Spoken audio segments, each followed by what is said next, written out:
everyone, it's Shadow the Rat, and in this video I thought I'd go over barbering in rats. So barbering is when rats overgroom themselves to the point that you can just see their pink skin because they're chewing off the fur so close to the skin that, well, that's all you can see.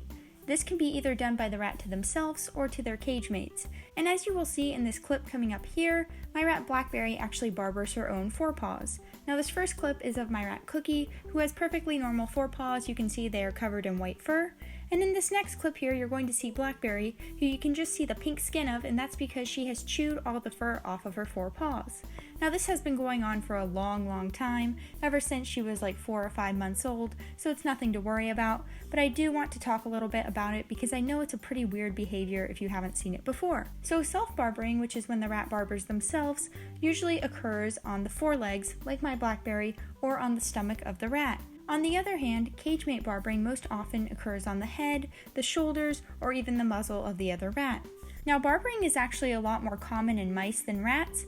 However, no matter the animal, it can be caused by a variety of things, including stress, boredom, illness, or even genetics. Now, once your rat starts to barber themselves or their cage mates, it's a really hard behavior to stop. You can try adding more stimulating toys to the cage, or taking the rat out for free range more often, but sometimes you just won't be able to stop the rat from barbering. Now, in most cases, this isn't a bad thing because barbering doesn't tend to be dangerous to the rat. They're just chewing the fur off near their paws, or on their stomach, or on a cage mate, and they're not going to actually harm the skin.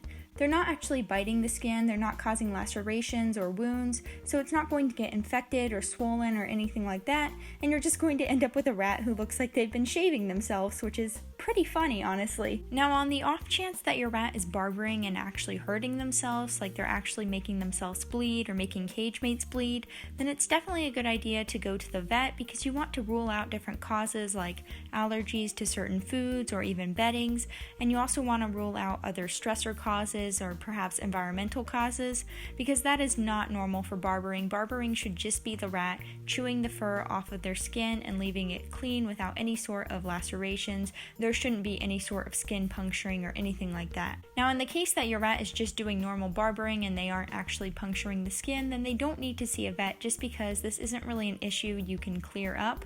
Usually it's a habit they form and nothing to really be worried about. My rat Blackberry has been doing this for years now and it's really never affected her health-wise, and I wouldn't feel the need to take any rat to the vet for barbering unless it's so severe that they're actually harming themselves. So yeah, that's really all I wanted to talk about in this video. I just wanted to give some insight on what I've learned about barbering and what I've seen in Barry over the years. If you would like to see more rat care or rat trick training tips, then feel free to visit my website at www.rattricks.weebly.com, link in the description. Other than that, I hope you have a wonderful day, and I hope to see you next time. Bye!